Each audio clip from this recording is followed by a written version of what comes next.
Hey there, lovelies. Today we are going to cover how to create writing magic using my unique process that combines sophisticated storytelling with intuitive knowing.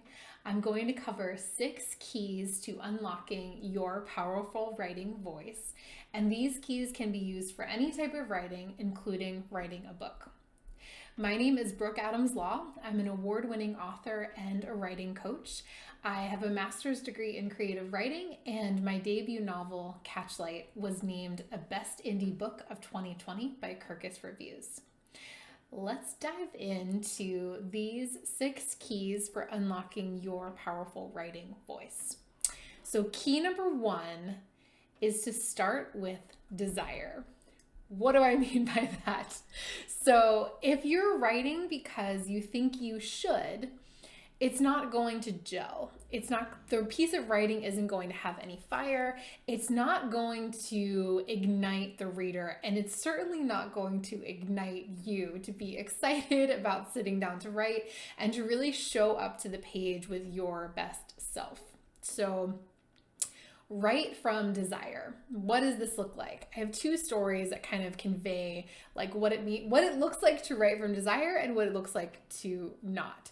So a couple of weeks ago, I had a consult call with a former colleague of mine who was thinking about writing a book. And I said, tell me everything. What is your book going to be about? And she's a parenting coach. And she said, well, I just think I should really write a book for the business. I think it's time. It could really be a great marketing strategy for me. This was kind of how her voice sounded, right? And I said, what do you want to write a book about? And there was like a long pause moment. And she just said, I really want to write a memoir about when my mother died.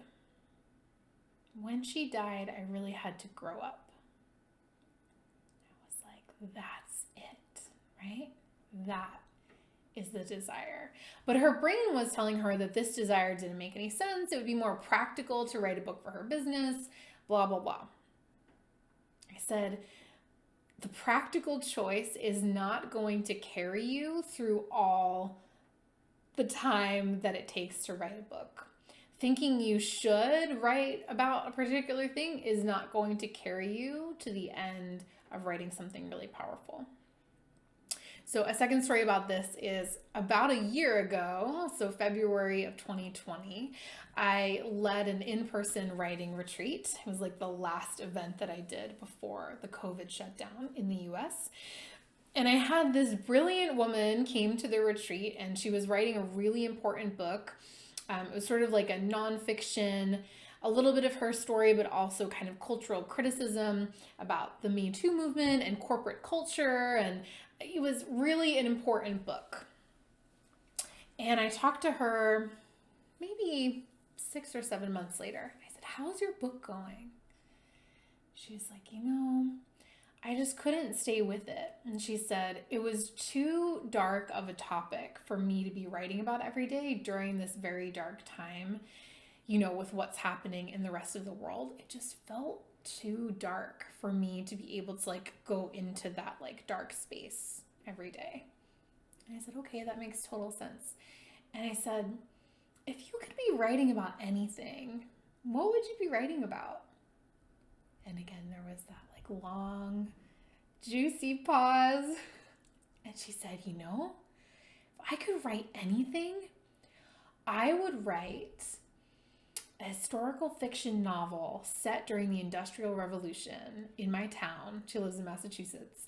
In my town, and it would be a mystery. And I was like, this sounds amazing. It doesn't always come out this clearly, right? That someone had something a project that wasn't working, and then they have such a clear premise, right, for what they want to try next.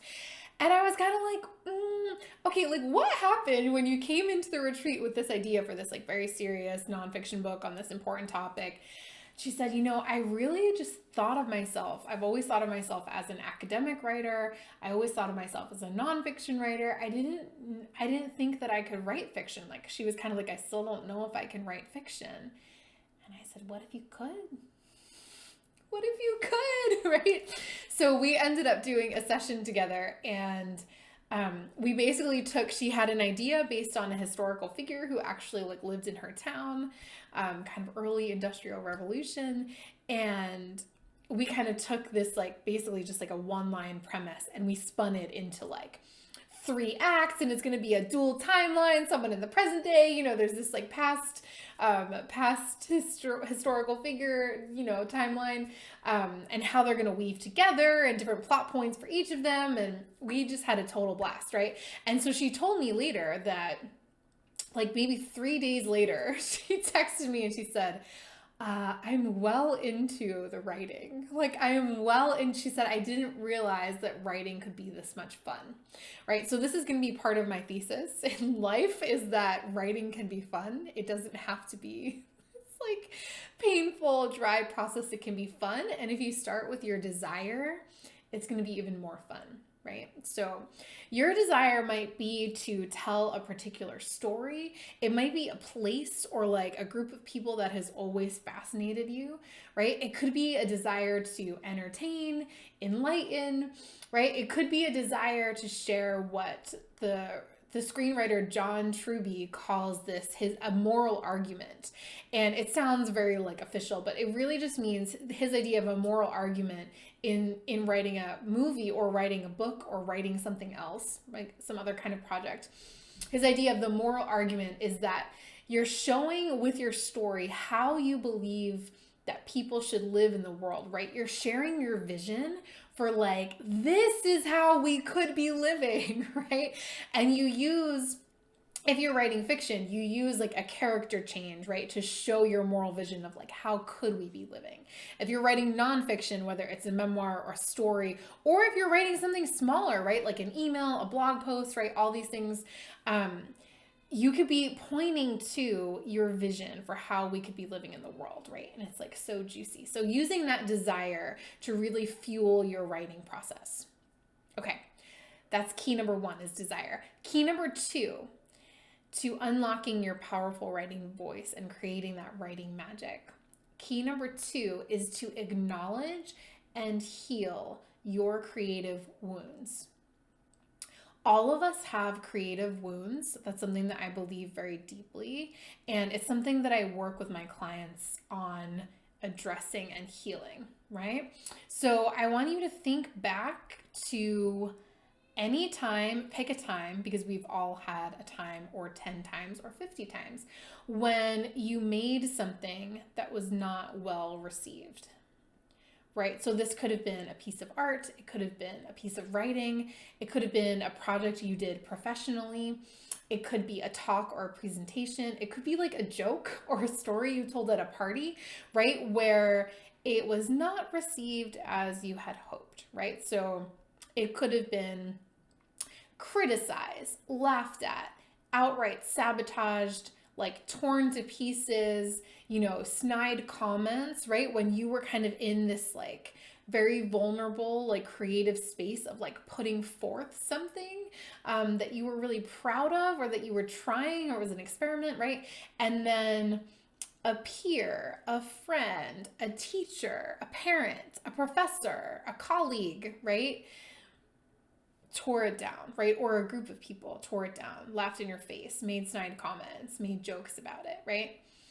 All of us have those creative wounds, most of us from like all periods of our lives, right? Like childhood, middle school, like high school, college, if you went to graduate school, right? Like professionally as an adult, like in social circles, right? We've all had creative wounds from like all different periods of our lives.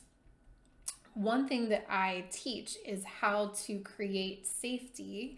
So we start airing out those creative wounds, and then in our new creative project, right? So in this case, in the thing that you want to write, or the thing that you are already writing, creating safety for yourself to indicate to your system, like, this is not that, right? That time that all these bad things happened when we made something, like this is going to be different. So creating safety on 3 different levels as you're creating your new project, right? So you want to acknowledge some of the creative wounds that you've received. You might want to journal about them, kind of air them out, and kind of like shake it out of your body a little bit. And then when you're sitting down to write, using this key to unlock that powerful voice, right, is creating safety on these 3 levels. So the first level is physical safety. And like a really simple tool that I learned from Dr. Valerie Rain, she calls it the Repower tool. And it's literally like you're going to notice your feet on the floor, notice your body in the chair or the place where you're sitting or standing. So noticing like where you're in contact with the earth, the furniture, the floor. Noticing your breath moving in and out of your lungs. And then the last part of the Repower tool is to like physically look around your environment. So like look around the space where you are and then check in with each of your senses. What can you hear? What can you taste? What can you smell? What can you touch? You can kind of like give yourself a little hug. This is going to ground your nervous system into physical safety. Like, okay, there are no attackers. There is nobody here. I am not this 7-year-old who got made fun of at school. I am an adult, right? I'm creating physical safety for myself to create this thing, to write this thing. The second level of safety that I invite you to create for yourself as you're sitting down to write is psychological safety. So this is reminding yourself, no one gets to read this until I'm ready. Right? This is just for me. That is going to enable your voice to shine through strong and clear, right? And then reminding yourself, when I am ready for feedback, I am going to carefully discern whom I trust with this story, right? And if you're farther along and you've been writing for a long time and you write for a community, right, that's going to be different. Or like, right, there are different situations, but like getting to like create that psychological safety for yourself, that you are going to discern the safety of like the environment where you are publishing or sharing this thing that you're writing. The third level of safety is emotional safety. And I want to invite you, if you're writing something, especially if it's really tender and you kind of are like having a hard time like really getting it out, imagine that you're writing for the person who is your biggest champion, right? So this could be a spouse or partner. It could be like your mom. It could be your child, right? Somebody who's your biggest champion. And if you don't have somebody that's immediately like come to mind, you can literally like imagine that you're writing for an audience of fans that are like rabid fans of yours, and they can't wait for you to publish your next blog post, email, book, tiny book, free creation, like whatever it is that you want to be writing. Imagine that you're writing for this group of people that can't wait for that thing to come out, right? In the same way that you can't wait for your favorite writer's next book to come out, like imagine that you're writing for a group that's like just that enthusiastic and supportive of you. So that's key number 2, is acknowledging and healing creative wounds and creating safety, right, for your new project. So the 3 levels of safety are physical safety, right? Using the Repower tool to check in with all your senses, show your nervous system that you are safe. The second is psychological safety, so no one gets to read this before I'm ready. And the third is that emotional safety, like writing for an audience who's your biggest champion. Okay, key number 3 is to say what you want to say. This is going to sound really simple, and it is simple. It's not easy, right? Say what you want to say. This is actually a line from my writing anthem, which is the song Brave by Sarah Bareilles. And she says, say what you want to say, let the words fall out. I want to see you be brave. And I use that as my anthem for my writing because that's how I want to show up in the world, is with brave words that say what I really want to say. If you're having trouble writing, or your writing comes across as like flat, or it doesn't feel powerful, like it doesn't make the reader feel an emotion, it's because your writing is your voice is caged. And all of us go through this to some degree, right? So we all have made adaptations in our writing to keep us safe. And this has come through like long years of schooling. If you've gone through like corporate culture or kind of like a professional environment, it's safer to give the correct answer. And if you're tapping into your writing magic, there is like other stuff that wants to come out, right? In the book Walking on Water by Madeleine L'Engle, she cites a study that at age 5, 90% of children measure high creativity. And by age 7, it's dropped to 10%. And for adults, it's just 2%. She quotes the study as saying, "Our creativity is destroyed, not through the use of outside force, but through criticism and innuendo." And then she adds, "We are diminished and we forget that we are more than we know." We forget that we are more than we know. "The child is aware of unlimited potential." This is still quoting L'Engle. "And this munificence is one of the joys of creativity. Those of us who struggle to create are constantly having to unlearn what the world would teach us." So powerful, right? Our true voice, when we say what we want to say, is wild and free. But the system doesn't care about your voice. But we do, right? We do. And when we begin to recover, untame, and unleash the power of our truest voices, the world will be changed in ways that we can't even imagine now. So how do we start saying what we really want to say? We're going to start in a lower stakes way, unlocking some of those deeper layers, right, of your voice and the truth that you have inside you. So like literally, I would take a journal and a pen and start your writing time, whether you write once a week, once a month, every day. Start your writing time by journaling on the question like, what is inside me that I need to say? If I could speak my deepest truth right now, what would it be? What don't I want anyone to know? What am I afraid people are going to find out about me? Right? Just start journaling on some of these questions a couple minutes a day, and it's going to start like unlocking, right? Opening up, unleashing this truer voice to say what you want to say. And when you start feeling safer to say that, not just in your journal, but maybe in like whatever project you're writing on, maybe you start sharing some of that writing, it's going to reverberate for people with so much strength and power. So that's key number 3 to unlocking your powerful writing voice. Say what you want to say. Key number 4, this one is really fun, is write weirder. So it's basically, it kind of builds on saying what you want to say. We're overcoming that adaptation to write safe, to kind of color within the lines, right? To say something that's kind of like, doesn't go too far. It's not going to offend anyone, right? Write weirder. It's going to offend people, right? Let the weirdness come out. In the book, Writing Down the Bones, Natalie Goldberg talks about this idea of writing from first thoughts, is what she calls them. So she talks about how when we're writing, our minds will flash on something. And then before that thought even makes its way either through our typing fingers or through, if you're a handwriter, onto the paper, our brain starts analyzing it, criticizing it, evaluating it, interpreting it. And like what comes out is actually, right, like kind of through all those layers of evaluation, interpretation, analysis, right?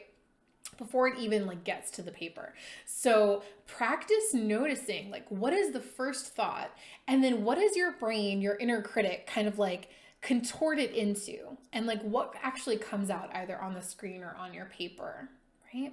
Start noticing those first thoughts and seeing if you can get the first thought down on paper. And it's probably going to be kind of weird.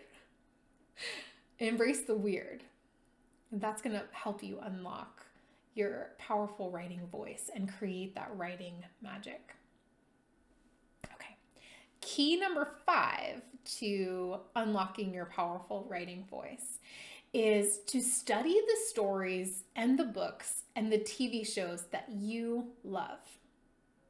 So just in this video, I've quoted a bunch of books about writing because I'm a writer. I'm a huge writing nerd. I love studying books on writing. And also, studying books on writing might not be useful if the kind of writing that you like is not the kind of writing that these books are about, right? So I want you to choose the stories that are so deep in your heart. Choose the books that you're I want to write like this.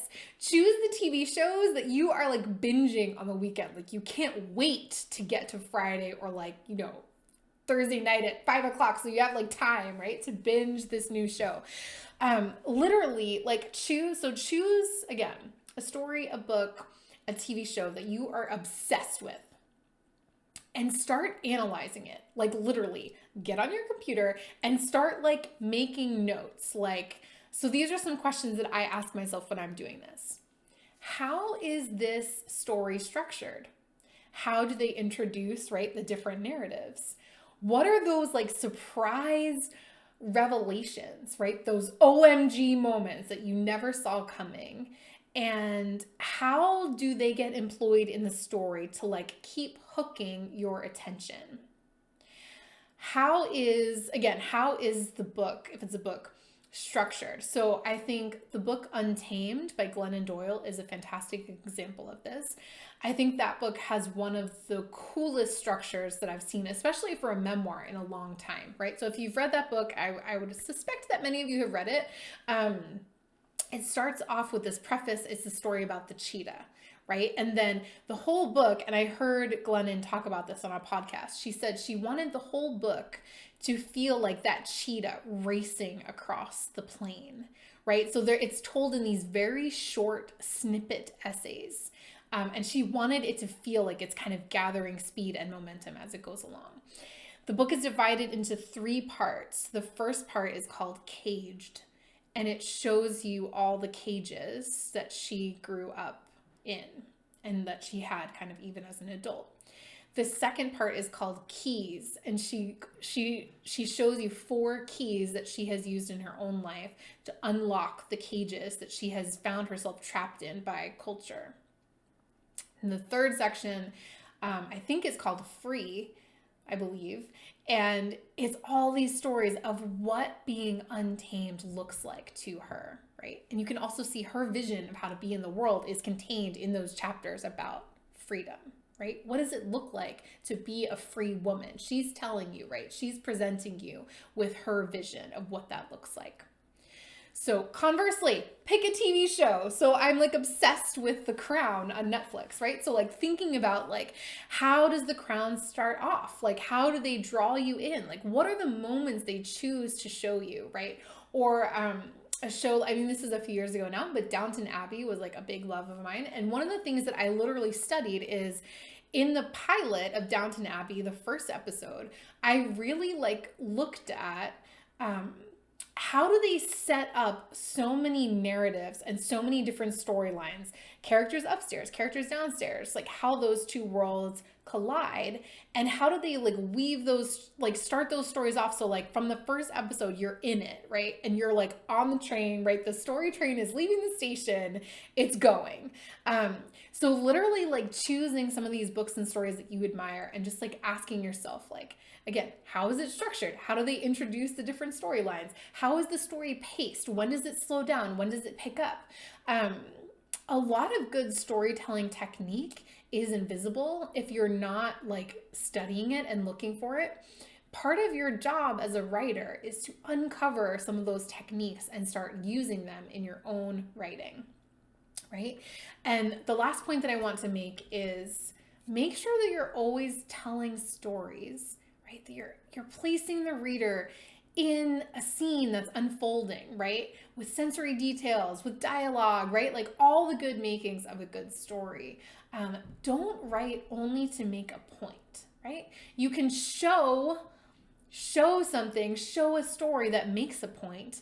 Don't write just from this pulled back didactic place, right? But put us in the action, in the transformation, in the story itself, right? So that is key number 5. is to study the stories and books and TV shows that you are obsessed with and really like study, break down, do some analysis. Like I want like type it up. Like if you were going to like analyze this, write a paper for like a class, like what are some of the elements that you would pull out and analyze? I mean, you don't have to spend hours and hours on this, but spend some time thinking about it. And then like start noticing when you're reading other people's work, when you're watching TV, when you're watching good movies, like how is the storyteller really like drawing you in or not? Like also noticing when people don't do this well, it can also be helpful because you can be like, oh, this is what I want to avoid in my own writing. Okay. Key number 6 to unlocking your powerful voice, creating that writing magic, is to make the writing process more fun. So please, please, please add some pleasure to your writing routine. For the love of God, do not let your writing routine feel like pulling teeth all the time or like really dry and boring, because then you are never going to want to sit down to write. And like your reader, frankly, is not going to want to read the product of what comes out of like that kind of pain, right? So I think that there's this myth in our culture that writing is really hard. I mean, we've seen like there are many best-selling or best-selling writers and also just like classic writers, especially in America, who in American history, who like drank themselves to death, right? Because their art was just like so draining. It does not have to be that way, my friends. No, we are creating a new paradigm where writing can feel fun and pleasurable. It can be something you look forward to. One of my friends is writing a book right now. She has a contract with Hay House, and she says, she's literally like, writing right now is my treat. It's like my treat to myself that I look forward to the end of my workday. Like I kind of can't wait to like get back to my book, right? That's how we want to feel. So I have a few ideas for how you can do this, right? So one is to create some atmosphere for yourself. So one of my clients was sharing that this is so brilliant. She really misses working in cafes, right? It's COVID. It's hard to, depending on where you live, it might still not be an option to go to a coffee shop and write or go to a restaurant and write. So here's what she does for herself. She wants to create some atmosphere. She says she has a French cafe atmosphere that she likes to create. So literally on Spotify, if you search this on Spotify, you can search on Spotify, French cafe playlist. And there's like all these like fun French music, right? So she puts on French cafe playlist on Spotify. She spritzes the air with French perfume. And she makes herself like a fancy cappuccino. She has like some kind of espresso machine. If you don't have an espresso machine, like go, take out or do like Postmates delivery, right, of like a fancy coffee, and sit down with your fancy coffee. You could get some biscotti, maybe, whatever you want, like a nice treat or like something healthy. And, put on your atmospheric music. You could, light candles, diffuse essential oils, or, you could do the perfume, right? French perfume in the air.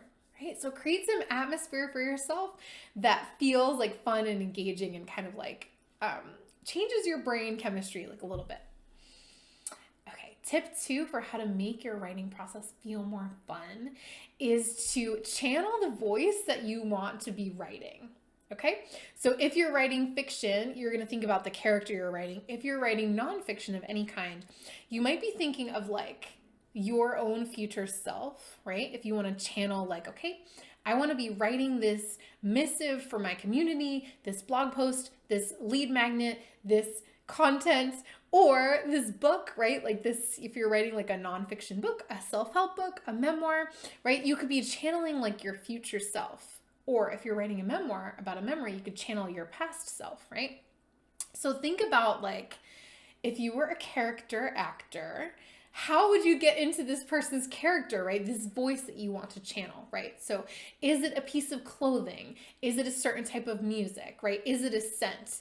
Are there photos that this person would be looking at, right? So one of the women in my community is writing a novel about the Deep South in like the 1970s.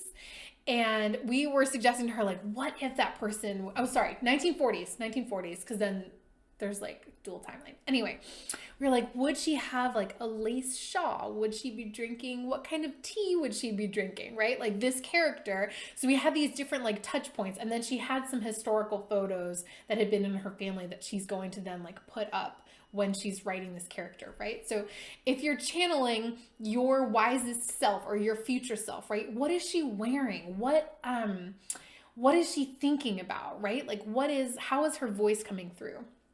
So think about how you can channel the voice you want to write. Another idea for making your writing process feel more fun and adding pleasure to your routine is changing the place or like changing the mode in which you write. So I hear from a lot of people that I'm at the computer all day for work, and since I'm working from home, it just feels like I don't want to spend more time at the computer at home, like when I'm writing. So what I do is I actually I have a computer that I use for work, and then I'm lucky enough to have also a laptop that I don't typically use for work, but I take it to a different place, right? I have a meditation cushion in my office. I have like a low little table. And when I'm writing my own stuff, when I'm not working, I work in a different place, right? Like I sit on this meditation cushion. I kind of create a different atmosphere for that writing time. You could also carry your laptop to an armchair, to the couch, to your bed. You could sit on the floor, right? Just like changing the space you're in can really help channel something different. I also want to offer, try writing by hand in a notebook or a journal. I get a lot of resistance to this from people, and then they try it and they're like, oh my God, this is amazing. I will never go back. Right? So if you're having trouble with this particular problem of like, I'm at the computer all day for work, it's hard to like shift out of that working mode and shift into that creative mode, I dare you to try it. Get a notebook and a pen and write that way. And I want to offer for that, like literally you could go one of two ways. Some people love to get a really nice, like fancy journal, and they're like, oh, this is going to be like my sacred writing space. Like they want to make it really nice. Other people, it's literally too much pressure to have a really nice journal. Like it's actually less pressure to get like a 99-cent spiral bound notebook from like Staples or something and just sort of write in that, right? There's a little bit less pressure. Try any of the above, right? So those are some ideas for making your writing process more fun. One more, actually. This is brilliant. So my friend Melissa Casera is a screenwriter, and I like adore this tip so much. She also runs her own business, teaching online marketing. So right now she's writing 3 movies. And so what she does is that on Spotify, she has a playlist for each movie.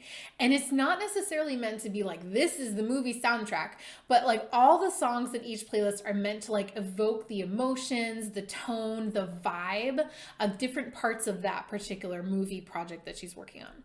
So every morning she goes for a hike with her dogs for like an hour. She listens to the playlist for that particular project that she's going to work on that day. And then she uses the voice memo app on her phone to capture ideas, images, scene ideas, dialogue snippets, like whatever kind of ideas are coming through, like based on that music that she's listening to. She records them in the voice memo. If you use the app Otter, Otter, it will actually transcribe your voice memo for free up to like 200 minutes a month or something. So you could try that. Then when she sits down at her desk later in the day, she has like this wealth of ideas from her hike, right? So that she doesn't like start cold, like, oh my God, what am I gonna say? Like, right? She kind of has this like separate moment where she lets her mind roam free on her hike. She's out in nature, she's connecting with her doggies, all these things. And then she kind of gets like this whole download from the music and the fresh air. And then she kind of starts with all those things. So many ways to make your writing process feel more fun. All right, my loves, this wraps up today's video on 6 keys to unlock your powerful writing voice and to create that writing magic. I want to tell you about something that might serve you. So every Monday morning at 11 a.m. Eastern, I host a free writing circle. It happens live on Zoom every Monday morning, and we gather together. There's a group of writers, and we start off with 10 to 15 minutes where I just share a download of inspiration of what's coming up in my own artistic process. And then we write together. We're all in our little Zoom tiles, right? We write together for about 45 minutes. And then at the end of the time, I just close us out with a question or some things to reflect on. It's super fun and juicy, and people reflect to me that they can't believe how much writing they can get done in that span of time just by like not getting up and knowing that everyone else is kind of in this like focused creation mode. So that is the writing circle. You can find a link to sign up for it below. Sign up one time and you can come whenever you're free. You'll get a reminder every week, but it's not like you have to commit to it forevermore. You can sign up once and see how you feel. Come check it out. And I'd love to see you there. That's the writing circle, Monday mornings at 11 a.m. Again, my name is Brooke Adams Law. I would love for you to come follow me on Instagram. I'm at Brooke Adams Law, or you can check out my website, brookeadamslaw.com. Thanks so much for watching this video on creating writing magic and unlocking your powerful writing voice.